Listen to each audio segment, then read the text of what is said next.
What is up, everybody? Aaron Judge is the new captain of the New York Yankees. It's a big day. We will briefly talk about the press conference. It looked like Aaron Judge's heart was set on the Yankees all along, so that was what I took out of the press conference. So he's the new captain. Jeter passes over the torch. It was pretty cool that Derek Jeter was there. So we got that, and then the Mets get Correa during the middle of the night. So that happened. So a lot has happened over the last couple of days. We're going to break it down. Let's go. Hit the music.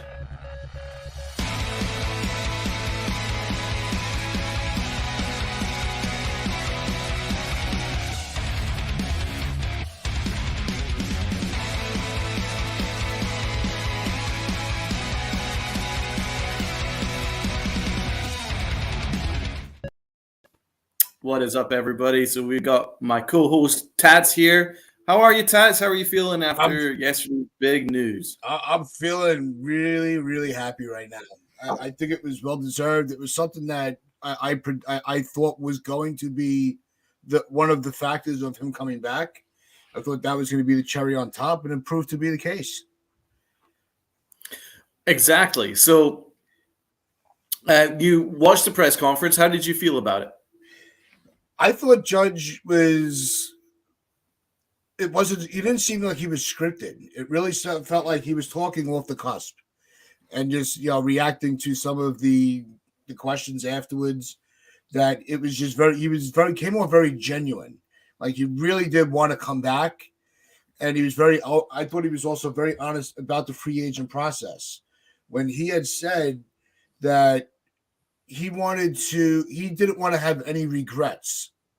So he wanted to hear what other teams were saying, and he was taking everything in, like we all predicted. He did have a lot of discussions with his family, but I think it really was, he wanted to come back to the Bronx. And it's, and with Hal was the shining star in the whole deal. Yeah, I was impressed by Hal. Let's get into the chat a little bit. Yes. Spencer, good to see you, man. How are you? Watching Colin. Yeah, okay. What up? Chris the Flash. What up, brother? Thank you very much for joining. Brad, my guy, how are you? Uncle Tats. Good job. And Spence, I like that they brought back Willie Randolph too. Yeah, that was a nice touch. Well, the Yankees are the classiest organization. There's no doubt about that. They do the class. We got Willie Randolph in the house. We got Derek Jeter in the house. We got the old Yankees. So that was good. We got the whole front office there. So, yeah, I want to touch on what you just said there, man. I thought Hal Steinbrenner came off really, really well. Like, it felt to me that he just became the owner this offseason. Like, I think he was the owner by proxy maybe over the last couple of years, but I think he's taken a new leadership role. He seems to be a lot more active, and I wonder whether it was the fans booing, or I wonder whether whatever's happened, he's a different owner. And well, at least in terms of optics, he might be exactly the same behind the scenes. We don't know because we're not there behind the scenes, but it just seems like he's taken more of an active role. He spearheaded obviously the negotiations with Aaron Judge. That's very openly been said by Brian Cashman. So listen, if you want to give the credit to somebody for reeling in Aaron Judge, it's Hal Steinbrenner. I like the way it came across, because Aaron Judge said at one point Hal Steinbrenner called him at 3:00 in the morning and is like, "Listen, what's the holdup here? Like, I don't want you." He said that Hal Steinbrenner says, "I don't like waiting around. So, what is it going to take for you to become a Yankee? Because for me, I view that you're not a free agent. You're a Yankee. I want to make you a Yankee for life. I don't want to wait around. Let's do it." Now, that is the kind of negotiation tactic I like. So I had a lot of pride watching the way Hal Steinbrenner said. That's a good word to use. He's definitely determined. Well, I think a lot of us, like Donald was alluding to, the last few years we've been kind of questioning whether he was going to really push to get this team over the hump, or was he just being, favorable to the shareholders. And it's this offseason. I think we actually saw it a few years ago with Cole. And it was always that thing when the Yankees get a guy on their radar, they get him. Or they will push the envelope as far as they can to and do their due diligence. Like Pete said, Hal had a Lion King moment. That's funny. That's legit. He really did, man. He really did put his money where his mouth is. So yeah, I thought the press conference was tastefully done, and I loved Aaron Judge's answers.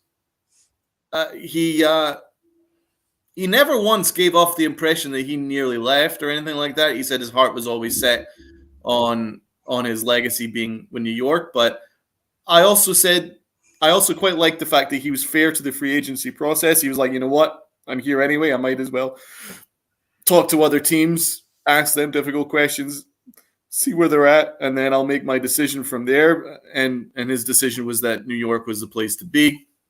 I think that's more than fair.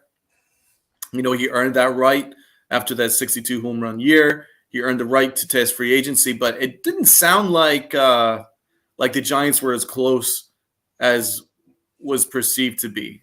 No, unless Aaron Judge is just being fair to the press conference, but just the way that he said, no, to be honest, my heart was always set on the Yankees. That's a pretty good indicator that he was going to be a Yankee for life. Yeah. The other thing that I thought was really had that little comical moment was when they asked him about everything with the social media and the John Heyman tweet. How he was like, I was on a plane with no Wi-Fi. I didn't know anything about it. He goes, so I missed that whole mess. And that's where I was like, all right, he's up there with no script. That's where I was like, all right, he's really just coming on very genuine. Yeah, he did come across very genuine. We have Tony trying to go fishing here and trying to spark a reaction from Yankee fans. Woohoo! Somebody signed a paper. Let's film it. Well, listen, you're welcome to your opinion. Thank you so much for joining, Tony. Always a pleasure, man. I hope you are doing well. Okay. Spence, for Hal, failure was not an option. Imagine his relationship with the fans if he lost Judge. It would have been bad. No, he is your spot on, Spence. That is exactly what it was. It really came down to the fact that Hal Steinbrenner knew that the only option was to bring back Aaron Judge. What about Cashman saying Hicks is ready? We are ready to ride with him. So I think nervous. I really do. It did make me nervous because he does this. This is Brian Cashman's negotiation. This is Brian Cashman's way of making sure that we are not perceived to be in a position of desperation, because he knows that we are very much active in trade talks for left field. He said, there is an upgrade to be made there, he said. We are actively trying to upgrade there. However, we are comfortable with what we have. Now, that just is classic, like, poker face. I don't want people to read too much into that. I don't really think that means anything. I don't really think that the Yankees have any intention of going into next year with Aaron Hicks in left field. No, he's just saying that in order for the Pittsburgh Pirates not to drive up the price completely off the charts. So he's just saying, we'll be comfortable with what we have, but I don't think he's comfortable with what we have. I was more concerned, instead of mentioning Aaron Hicks, I was more concerned with the fact that he said Orlando Cabrera. You there? Yeah. Okay. Froze up a little bit. What were you saying? Okay. I said I was more concerned with the fact that he said Orlando Cabrera. Yeah, I think that I don't really look at, believe me, anybody can make a mistake. I do it all the time. I can make a career out of it. But no, I know, but you're not the general manager of the Yankees. I quite like that's what I was going to say. But in his position, he can't have mistakes like that. No, but why didn't he correct himself? Because he said it, he was like Orlando, and then he stopped, and it was like, oh, he's realized that he screwed up. Let's go backtrack and say his correct name. But he didn't. He rode with a mistake because that is who he is. He is Brian Cashman. I am never wrong. Orlando Cabrera it is. I like that. Yeah, no, it's Yeah, that was a little kind. That was one of those moments where it's like, really, come on, you gotta do better than that. So Uncle Ted's is the king of the slip-ups. Oh yeah, there's no doubt. Very, very true. See, even There is no my nephew doubt. knows. I think what me and Rob will have to do is do a compilation of Ted's greatest hits. I think at some point for the new year. That would be a 24-hour video. It will. It'll be like. No, there was one time, Brad, that I'll bring up real quick. It was during last season when we were doing a show, and it was just bad. And they had this whole hostile takeover, and they did the whole episode without even letting me get a word in. That's right. We had to do a hostile takeover. But I mean, Tats is most well known because in our previous iteration of the show, we used to do trivia. Tats had the worst trivia in the history of the world. He had no idea what was going on. He thought Wade Boggs was playing left field for the Yankees a couple of years ago. It wasn't that bad. It was that bad. So, but that's true. Spence is right. Tats has never made a mistake quite as much as Heyman made the mistake with Arson Judge. But you know what, Tony? To Tony real quick. Oh wait, it's a month of the off season taken up by Uncle Ted's slip-ups. Trust me, Brad. We're gonna get into that. That's gonna be fun. That's gonna be a little project. It's a New Year project. Hey, Alex. Thank you. What's going on, yeah, Alex? get those likes up. That like button. Chris the Flash. Rodon plus CC vibes equals chip. I actually like that. I think that Rodon might be kind of that piece that really just solidifies our rotation, because everybody's talking about it, and on paper, yes, it's true. I do believe that the Mets and the Yankees both have two of the best rotations in the game. But let's all see how the games play out, how the camaraderie works, how they feed off each other. That's a big factor in the game. You can sign all the free agents you want. If they can't play together as one unit, you're not going to get anywhere. And so let's not forget Tats did not know the order. Yeah. Well, that's because they're an irrelevant franchise. But they're working on it. Now, I want to throw a question to Tony real quick. With the signing of the Mets catcher that they had with the trade, where does that leave Adley? Is he still your main piece? And is McCann going to be your backup? What would you like to see? Because I thought that was an interesting move they made yesterday. So, but the whole thing. Now let's get back to this Hicks thing, because I think that this is going to be interesting. The way that they had to word it, where it's he's saying that he's healthy to play, he's also trying to shop him. So it could also be he's trying to talk up Hicks to kind of put a little shine some intentions to move. No, I completely understand what you're saying. It's a poker face. Yeah, I'm not reading too much into Aaron Hicks. I don't believe that there's any intention for Aaron Hicks to be the everyday left fielder or even the number 2 backup left fielder. I think that we are very active in negotiations. There's trades to be had. It's a quiet market right now, but I really think that something's going to happen. I have a feeling that Reynolds is going to be a Yankee. I just have that feeling. Craig Carton says that the Yankees have been talking with the Pirates heavily with the idea of getting Reynolds fairly soon. We will see. It's more than just a rumor. I think it's going to happen. I just think it might take time until they get the right. Yeah, I think what's going to take the longest is getting the right package together where you're not really giving up all your capital. I think the Yankees are going to have to be very careful of what prospects are attached. If they can't get the deal done for Reynolds, don't act in desperation. And I think that it seems like Hal and Cashman are synchronized this offseason. I think we're getting back to that. the same way they were in 2009. They're addressing the needs. They're not just going out because he's the big name on the market. If there's no fit for the roster, they're not get really looking into them too much.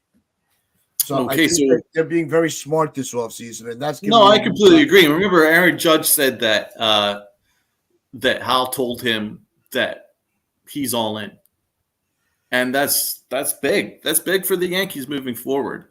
Get off Reynolds, go to McCarthy. Well, the Yankees have been settling for their second best option for a while now. With Castillo, they didn't get Castillo, so they moved on and got Montas.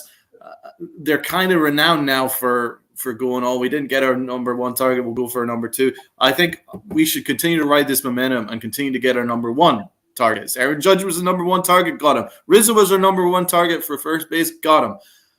Rodon was our number one target for starting pitching, got him. So let's continue the number one targets and just give the Pirates what they need to get that deal done, because I think Reynolds is more of a difference maker than McCarthy.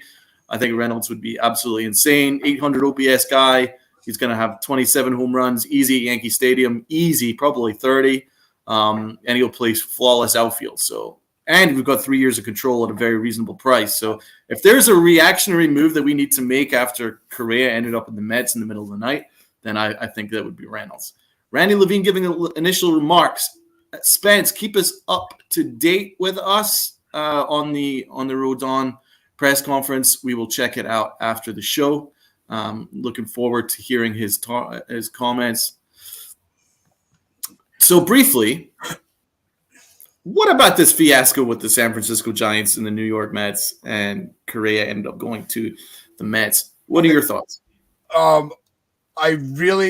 It's to the point where at first when even though it was clear from Judge that he was going to come back here all along, he was just doing his due diligence as a free agent. But they lost Judge to the Yankees, and then their next big signing, in the 13th hour, everything falls apart, and they go to the other New York team. So, the Giants fans, I would really want to reach out to some of them to really get. You mean the 11th hour? The 13th hour. Okay. Because they were getting ready to set the press conference. Mm-hmm. Then at the last minute.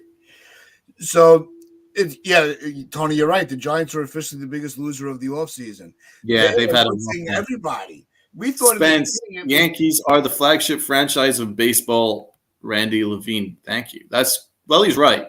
Actually, that's a good way to put. I love it. Should make a shirt out of that. That's right. Don't like giving too much praise to Randy Levine, but he's right there. Aaron Judge, which we believe he didn't sign this. What is it? It's a disaster. For a guy who likes winning, there'd be some lean years by the Bay.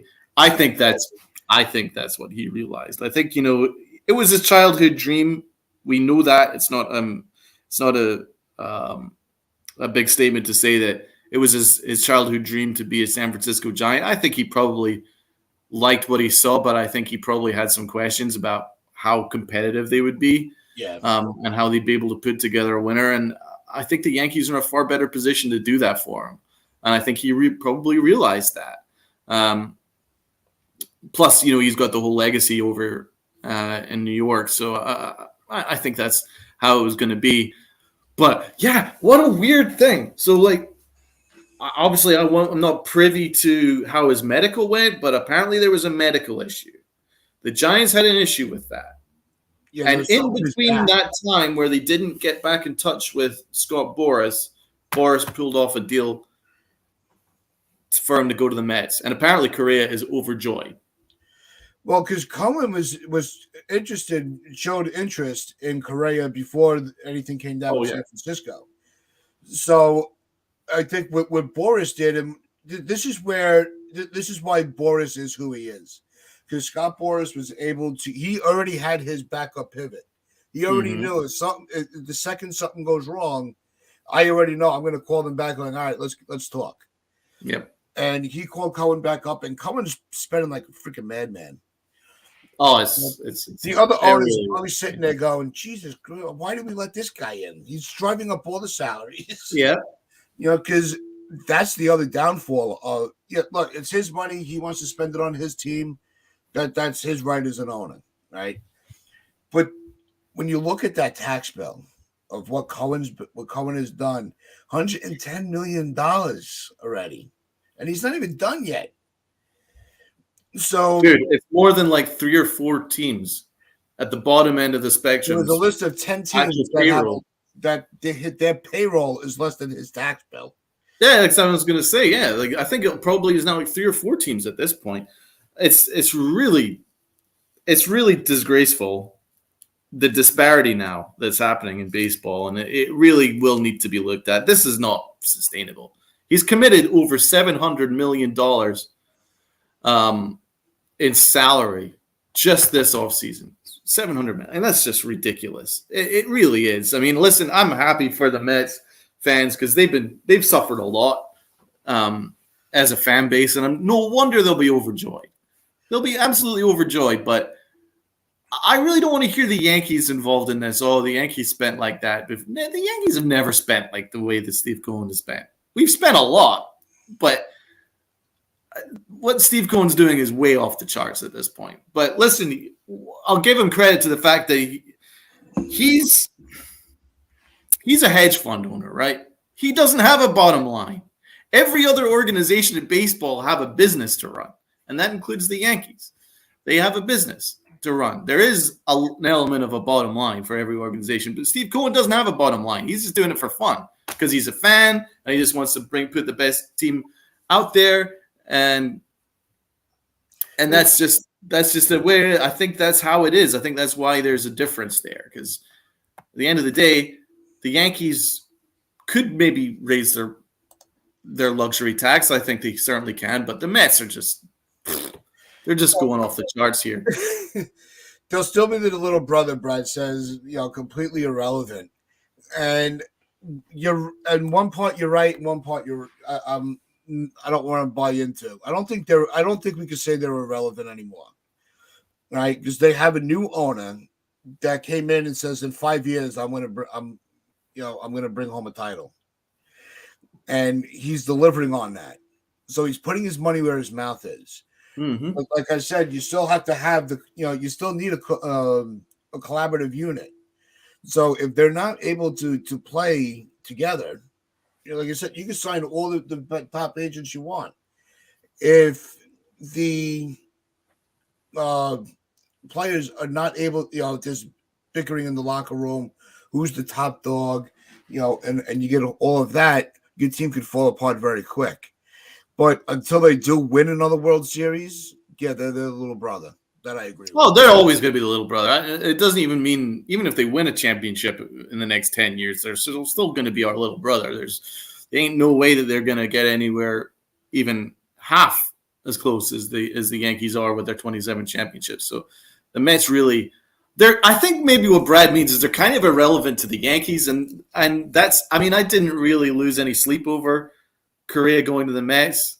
I think, hey, listen, if he wants to tie himself up to shortstop and third base with 2 wild contracts in terms of years, they're going to have those guys playing 38, 39, 40 years old over on that side of the infield. Hey, listen, you want to do that? That's how you want to do it. I wouldn't have committed 12 years to Carlos Correa, especially if the Giants found a medical issue. So, but the Mets can afford to take these kind of risks because they don't have a bottom line. If they make a mistake, they're going to go, oh, well, we'll just go and buy somebody else. And that's fine. It is what it is. Until there is a salary floor and a salary cap, then we're just going to see this massive disparity. And I think the Yankees are going to continue to spend. And I'm not jealous because why should I be? I'm a fucking Yankee fan. But I do think that it's not necessarily fair on teams that are actually running a business and can't afford to spend to compete with what the Mets are doing. Because if the Mets are not scared off by this crazy tax that they're going to have to pay, then nothing's going to stop them. Nothing is going to stop them from signing every single free agent that they could possibly want. And that's going to be a big issue moving forward in terms of baseball, in terms of, as I've said before, I think we're going to head to a work stoppage because this is no way that this is going to be happening every single offseason. This is just not sustainable. Yeah, it's Brian X. What did the Giants do that the Mets didn't? I think somebody had speculated. I don't remember where I saw it. If it was on Twitter or on sports radio, that the Giants were getting cold feet about the commitment, and they were the ones that initialized the stall because they were giving him a window to back out. That they didn't really want to sign. They had changed their mind, but and needed it out. So it's hard to say. The thing is, what makes it really interesting is you brought up that they need the salary floor and the salary cap. Yeah. If the owners want to spend $1 million, $1 billion a year, so be it. But you need the salary. I think the salary floor is where the baseball needs their priority. I know, but I don't. I think that there's very few owners that just literally, legitimately don't care. I think there's owners that do care. I just don't think that they can swim in the kind of waters that the New York teams can. Then where's all their revenue sharing? And the Los Angeles teams can swim in. That was the whole point of the revenue share, though. Yeah, was to give them the cash flow to improve their teams. And because they're not in the same markets as your top cities like LA and New York. Yeah. So Tony's got a point here. Watch the Rays and their low payroll have a better record than the Mets. Well, as the Yankees have proven in the past, where they haven't won a championship, but had by far the highest payroll, and they had a super team, mega team out there.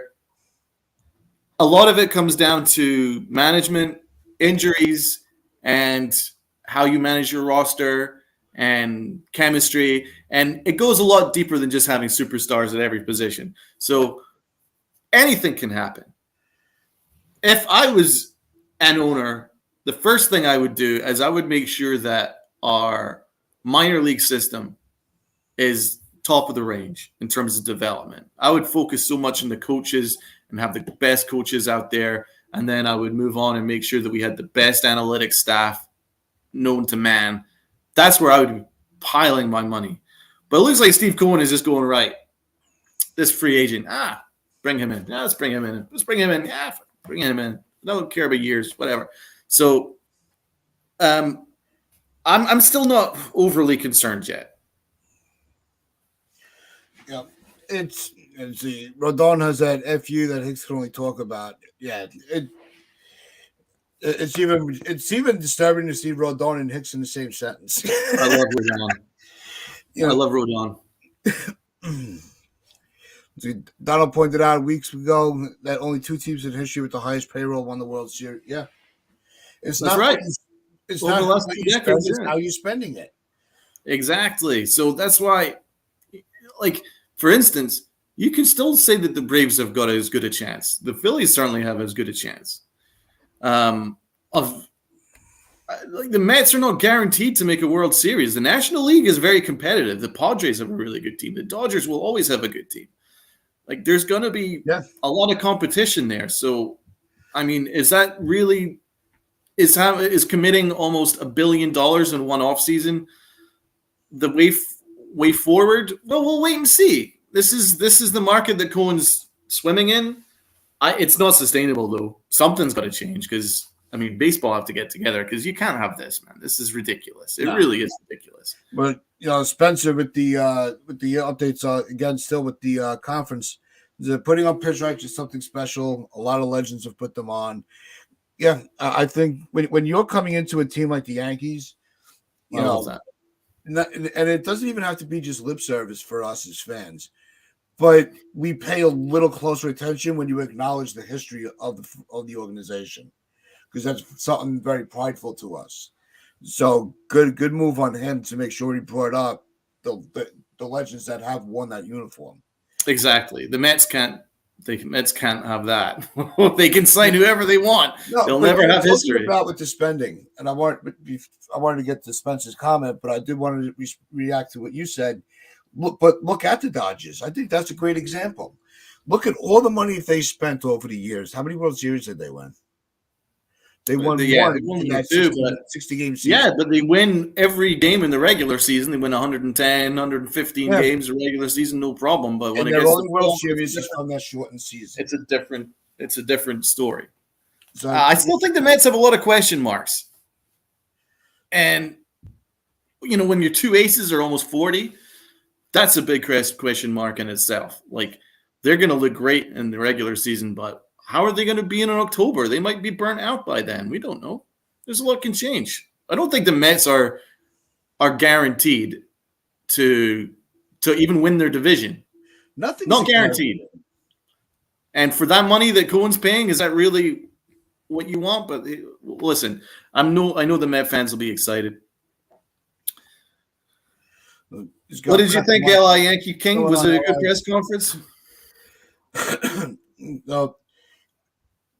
With the whole thing with all of this spending and this and that, when is the issue going to be really addressed?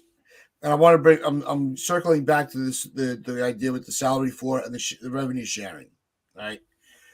This is something that we've been talking about on our show since its inception.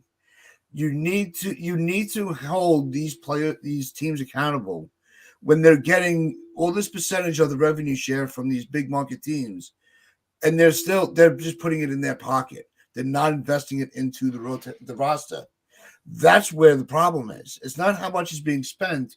It's the teams that are not spending. They're the ones that really need to be looked at. Well, I think it's kind of both, because, as I say, there's teams that are at the bottom end of the spectrum that just cannot afford to do what the Mets are doing, or the Yankees, or the Dodgers, or the Padres even. And a lot of it isn't necessarily that they don't care. Like, I'm going to look at the Orioles, for instance. I think the Orioles owner very much cares, but they can't afford to get in the kind of waters that these free agents are going over 11, 12 years for $300 million. That's not going to happen. Why not? So why can't they? Well, because they just don't have the revenue to afford to do that. But they're getting the revenue share from all these tax thresholds. Where's that money going? That's my question. Where are they putting that money? Where is that being reinvested into the team? Well, I'm sure it's being reinvested, but that's why my challenge. Hey, listen, you know that if the Orioles were competing with the Yankees for anonymous, it doesn't matter, whatever name, right? And then the two of them competed that the Yankees are going to win that. The Yankees can spend as much as they want to get that guy that they want, and the Mets for sure. So that's why a lot of these teams that don't have the kind of revenue, they don't have the kind of bottomless pit of money. That's why they back out, and there's a lot of disparity. Yeah, and Tony backs that up. Now there are owners that certainly don't care. We know that. There are definitely owners that don't care, but there's a lot that do care, but just literally cannot afford to go in the kind of waters that the big market teams can. Baseball is starting to correct itself with a lot of these young guys that are getting their arbitration bought out, and they're getting the big contracts early in their careers rather than on the tail end. I think you're starting to see the kind of shift in that, because if this is how teams are going to operate with dishing out the contracts early, like we saw what the Braves did, they bought out a lot of arbitration years for their guys. It's one of those, it's going to also dilute the free agent market. So you're going to start I think eventually it will balance itself out. I think Seattle cares. Seattle have a pretty damn good team out there. Cincinnati and the Marlins, yeah, I'll give you that. Yeah, well, the Marlins, as soon as Machida was ready to invest into the roster and start going heavy into free agency, they gave him such a fight. He's like, well, if you're not going to be competitive, I'm out. So, but there does need to be a salary floor. Of course, teams need to spend more, but it's just not sustainable. this kind of free agent market is just not sustainable at all. You can make an argument that, yeah, Cohen's great for Met fans. He's probably great for the city of New York because he keeps New York baseball very exciting. But is it good for baseball? Probably not. I don't think the way that he's running things is probably great for the long-term health of baseball in general. Yeah, because you look at the news cycle, throughout the day yesterday. Aaron Judge is named the 16th captain, taking that honor from handed down from Jeter. Mm-hmm. But everybody on sports was talking about the Correa deal. So again, he came in and swooped the headline for the day and a lot of the talking point. So, well, that's just a shame because the talking point, of course, should be that Aaron Judge is the new captain. And I think the final talking point that we should get into, because we're talking far too much about the Mets, they are still irrelevant as far as I'm concerned. I really don't care what they do. I care more about the long-term health of our sport that we love. And as much as it's kind of fun to watch what he's doing, I don't think it's healthy over the long haul. And when Michael Kay and Don LaGreca both agreed on that, Kay got a flack, but I think he's right. And Don LaGreca backed him up, and he's a Met fan. He agreed with him. So I think that Met fans are going to be excited, but I think some of them are going to realize that this is not really sustainable over the long haul. Yeah. And they did choke their division, so that's why I'm not going to get. And he's right. Elliot's right. Let's talk Yankees. It is the Pinstripe Chronicles. So let's do it. Let's move on. The final talking point I want to talk about is, how do you feel about Aaron Judge being the actual captain of the Yankees? Do you think that was the right move, or would you have kept it at Derek Jeter for a long time? No, I had always assumed that because of the way players move around so much, I was ready. I had accepted the fact that Derek Jeter could be the last Yankee captain, right? And I wrote about it. And I think if anybody was going to get that honor, it would be Aaron Judge. I think he's carried himself well, even without having the World Series yet. What he's done to this franchise as far as revitalizing that homegrown superstar, because we haven't had that. I think that he has really just done everything right. The way he handled the rookie year, didn't collapse under the pressure. Never had an issue with the media. Teammates, they all love him in the locker room. Also, even hearing some of the back and forth between Boone and Judge on the day of yesterday, you saw that they do have a very good relationship as player and coach, and you don't usually get to see that part of it because they don't usually, Judge is doesn't let a lot of the locker room stuff filter into the public. But some of the stories that they were sharing back and forth, I thought that was, he earned it. I think he earned it. There might be some, there are going to be critics that are like, until he wins a ring, because Jeter didn't get his until he won it. But, it's 6, he's been with us for 6 years. He's been with the organization since, 2013 when he was drafted. Yeah. He's paid his dues and he's carried himself very well. And he is one of the faces of the game, not just the franchise. Yeah, no, he is the face of the Yankees, and he's probably the face of baseball. Let's face it. Yeah, I'm kind of both ways on this, because for me, I think Jeter being nicknamed the captain, I think that should hold weight pretty much for a generation, in my opinion. Like, I think what Jeter did, and what Jeter being the Mount Rushmore of Yankees, I think that the captaincy should only be for him until maybe Aaron Judge wins a couple championships. I can see that as a very realistic argument, and I think a lot of people can could back that up. But then you could look at the other side of the coin and say, well, listen, Aaron Judge has been the leader of this team for years now. He has been the leader of the locker room.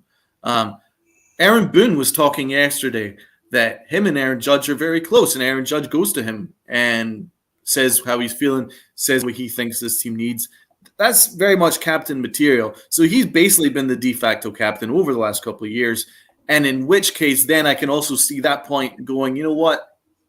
At this stage, he's basically been the captain, so you might as well make it official. And looks like Spencer's very much in the camp of giving Judge the captaincy until he wins ring. Like Mattingly, yeah, that's right. Well, Mattingly was very much a leader as well. Yep. So I can see both sides. I'm kind of 50-50 on it. I kind of like Jeter having that title. Well, because it's one of those, we have our opinion on it, but you can also give solid validity to the other side of the argument. Yeah. And I really think that at this stage, I think the Yankees were just probably thinking, you know what, at this point, it's kind of semantics at this point. Like, this dude's actually been the captain for years now, so we might as well just give him it. Yeah, and like Spencer said, and I agree with you 110%. Me personally, I'm glad we don't have to worry about just naming him the captain talk anymore. That's just me. Yeah. So now that book is closed. It was the, sign him, and then, the whole he's my captain. So that's all over with now. What I would have liked to have seen, though, is Derek Jeter, pass the torch to Aaron Judge in the press conference yesterday. I would have liked to have seen that. Yeah, because I think that was kind of something that might have been done behind the scenes, but it's also, I think that was also due to Jeter is one of those guys. He knows that he's going to get the attention because of who he is, and kind of stayed out of the way to let Aaron Judge have his day. You're right. Yeah, there is an element of that as well. Obviously, Jeter isn't necessarily a part of the organization anymore in terms of payroll or whatever, but I just think that the previous captain maybe could have had a gesture or something. Maybe he was holding up the 99 jersey with Aaron Judge, or Derek Jeter goes to the podium and goes, just like, we're going to name Aaron Judge the captain. I think maybe some kind of a touch like that would have maybe just given me that kind of closure. Because, listen, I'm talking as a fan that followed Derek Jeter's career from day one. So I'm obviously going to be more favorable. I'm obviously going to be more connected to Derek Jeter as my captain than Aaron Judge. But that's not a disrespect on Aaron Judge. It just means that how special this Yankee organization is, that we have that many legends that we can make this discussion. Chris the Flash. By the way, if you're not checking out his Chris the Flash's channel, do yourself a favor and head over there and check out some of his clips. And what do you say? I'll say this: if we get Reynolds, that will put us past the Astros because we finally have a leadoff hitter. Yeah. I agree. I think we would get past the Astros with Reynolds. Chris the Flash, seems like the Reynolds talk is picking up. Yeah, from what I'm hearing, that's what I'm hearing too. I mean, Craig Carton even announced it on his WFAN show that he's heard a lot about Reynolds going to the Yankees at some stage this offseason. So I think it's serious talks at this stage. I hope it gets done. I really do. I would love to see Reynolds as a Yankee. I would be so excited because I do think you scared me there, Yankee King. I'll take Brian Reynolds goes to the Cardinals. You scared me there, man. I thought it was like breaking news. I was like, no. I think Reynolds is going to go to the Yankees. That's my prediction. I think it's going to get done. Listen, Brian Cashman has a close relationship with the Pirates. They negotiate a lot. It's one of the GMs that he's very comfortable with. They DFA'd Lucas Litke. Lucas Litke was DFA'd. I hope somebody does pick him up. I think he'd be a really good. He's good for somebody's bullpen. It's just we had to make room, and unfortunately, it was him that had to take the hit. But I mean, it probably opens up a lefty reliever spot. Right now, I think Peralta's our only lefty in the bullpen. Yeah, I would definitely look at the Sheriff coming in as out of the bullpen. I think we should sign him. Andrew Chafin. Saw Munson in my first visit to Yankee Stadium in '79 as a youngster. Well, yeah, that was Hal Steinbrenner's favorite player, Thurman Munson. Yeah. So, in honesty, I think this was a Hal Steinbrenner thing. I think Hal Steinbrenner wanted to do this gesture for Aaron Judge, and for that, I'm more than comfortable with the decision. I think it makes all the sense in the world. He's been the captain basically for the last couple of years anyway. There's really no point in making him unofficial. It's just I'm very much in the favor of Derek Jeter's camp, but it's a new era, and I'm catching up on it. Well, that's why he hadn't been named the captain before this, because they're not going to dish out that with the names attached to it, to that Yankee captaincy. Of all the players and superstars that have come through those doors, there's only been 16 captains, and that was with a 40-year lull after Gehrig. So there was one of those. It was going to be. I think Hal already had in his mind he was going to do it once the ink was dry. He wanted to make sure that he was going to give this honor to somebody that wasn't looking to leave in free agency. You're spot on, and I think that's how it's turned out. Yankee King thinks that Gregory Soto would be a good trade acquisition from the Tigers rather than signing Andrew Chafin. Yeah, no, LI's been very, a big proponent to get Soto. I was kicked out of Old Yankee Stadium my first visit for verbally abusing Chuck Knobloch. Poor Chuck. Wow. I got to hear this story. I'm going to have to hear this from behind the scenes. That's a hell of a story. I can't necessarily blame you. Chuck Knobloch really, when he got the yips, he was ridiculous. That was terrible. Dude was like hurting people in the stands, just trying to throw to first base. People were like getting injured in the stands from Chuck Knobloch because he got the yips, he forgot how to throw the ball, and it was just sailing. What a crazy time that was. What a crazy time. That was fun. Chuck Knobloch, what a guy. I probably would have done the same thing. Yeah, we can't really blame you on that, but that would be a very interesting story. I can't wait to hear it. I really do. So, listen, I think that it was the only way to go was probably to give Aaron Judge the captaincy. But I can certainly see both sides. I think looks like Tats is very much in agreement. And it looks like everybody in the chat's very much in agreement that Aaron Judge should be the captain, judging by the comments so far. So, but I think that one of the things that will be a very big talking point between on social media that's really going to intensify is the whole deal with Reynolds, and I'm not bringing it back up just because LI is against it, but or he doesn't think it's going to happen. I don't think he's against getting Reynolds, but he makes the argument that AJ should be. Yeah, AJ should be the captain. But the starting pitching prospects, I don't think that's going to, with the caliber of the position players that we have, I think that deals can be done without having the starting pitching prospects. John Morosi, sources, Yankees among teams in contact with the Pirates on Brian Reynolds over recent weeks. One obstacle to a trade is that Pittsburgh prefers starting pitchers to headline the return, and top end of Yankee system is deeper in position players. Well, John Morosi, that isn't necessarily true because the Yankees have about 7 starters. You could literally put Domingo Germán and Clark Schmidt in that package and still have an insane 5-man rotation. Yep.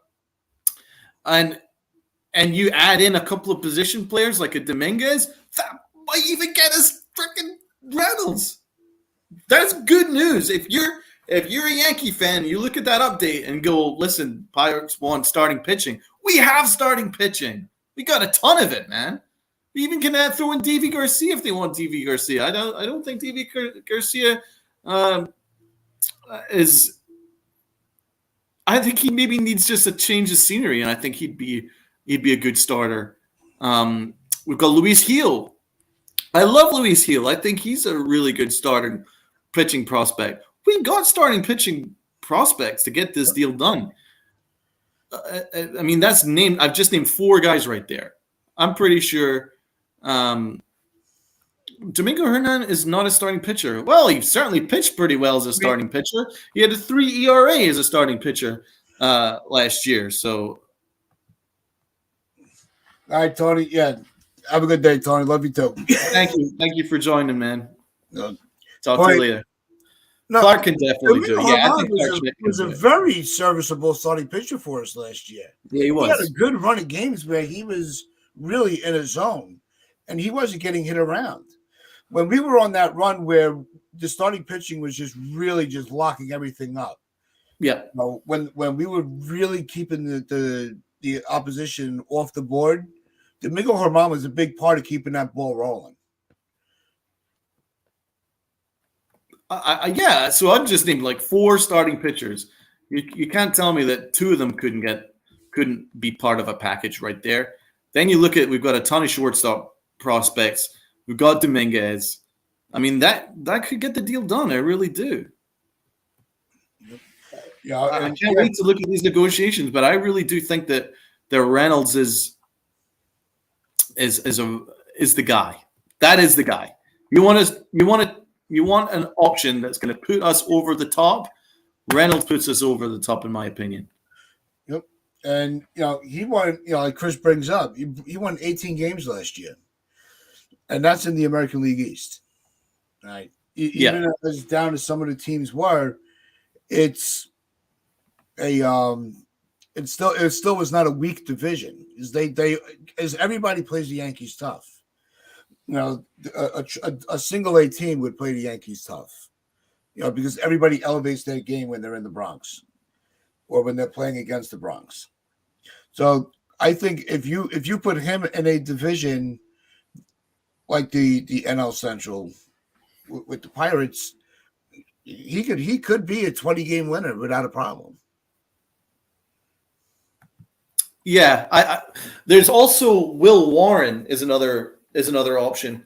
Will Warren is definitely I think he's in our top 10 overall prospects. Clayton Beater as well, and Luis Gil are all among our top prospects. Luis Gil's obviously recovering from injury, but he's got filthy stuff, and I can't wait to see more of him. So I think that those 2, I think any of those 2 guys, 3 guys there, could even throw in Clark Schmidt. You throw in a couple of position players. That's a big return. I don't think the Pirates are going to turn that down. I really don't. Don's idea makes sense. I don't think Pitt'll go for it. I think that they're going to have a look at it, and I think they'll seriously consider it. We know how the Pirates work. They end up trading their top guys. They always do. They're going to get to a stage where they're like, well, we're never going to be able to re-sign him. He doesn't want to stay here.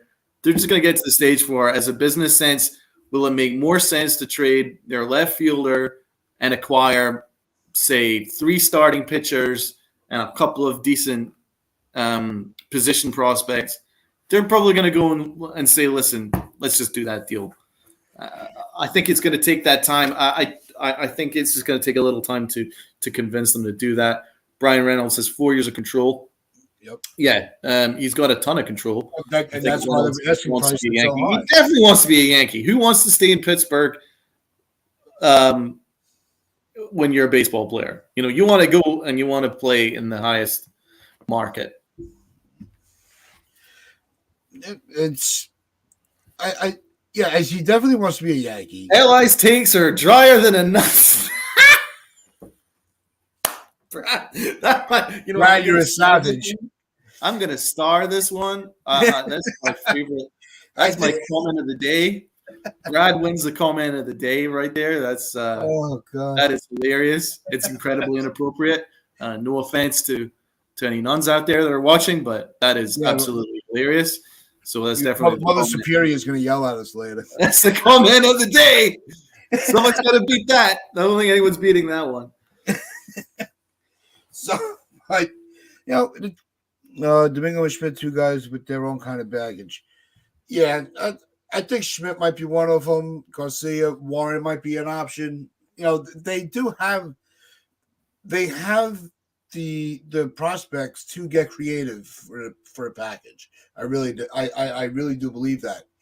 Whether the Yankees feel that it's worth making that move, that's what still needs to be determined. But it's going to be exciting. I personally believe that Reynolds will be a Yankee.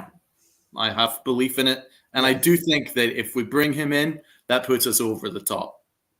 And I really wouldn't care what happens with the rest of the American League. I think that we would have the best team in the American League if we can get Reynolds in there. We'd be absolutely set. But I think that with the holiday coming up, I don't think we're going to really get any more.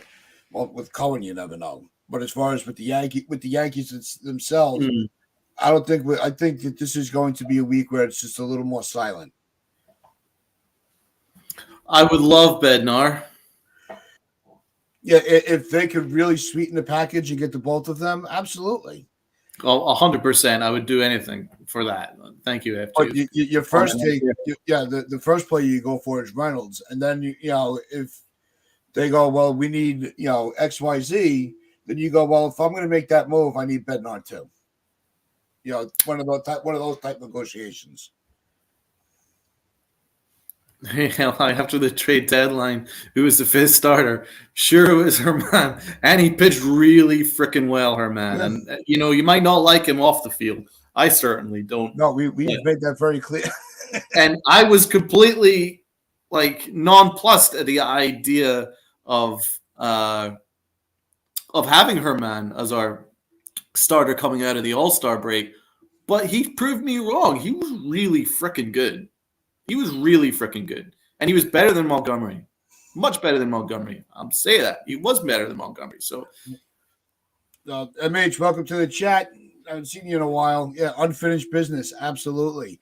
Let's close this out with when most probably would be happy to Bednar. Yeah, I'm not confident Reynolds will be signed, but I'd rather Don telling me "told you so" than the other way around. Well, I'm not that kind of guy, but I'm more confident than you are, and he doesn't need to be signed. We just need to put together a package that the Pirates agree with. I think that we've got a better package than other teams right now. Plus, we have that added desperation need. Even though Brian Cashman played the poker face, I think he knows that we desperately need to get a really good left fielder in there. Herman had no hit on Fenway. Yeah, spot on. He pitched great. So I don't really understand that take that he's only a reliever. I think that's a little bit of nonsense right there. But I think that'll close us out for today. It's been a fun show, really active again in the chat. And before we do sign off, I do want to wish everybody in the chat and all our supporters because the weekend will be upon us with the holiday, and I hope everybody really does enjoy their Christmas. For those that celebrate, happy Hanukkah to everybody celebrating Hanukkah right now. And we will be back. Happy all those things. Yep. You're right, man. You're right. Happy Hanukkah, happy holidays, happy Christmas. I just want to personal thank you to everyone who has loyally watched our show for the year. It's been a lot of fun giving content to you guys. It means a lot to us, and I really appreciate the support. And I hope you'll stick with us over the off season and the coming year as well. But have a happy holidays to you, yourselves, and your family, and we will see you after Christmas. So just remember, wear your pinstripes with pride and play on. Go Yankees.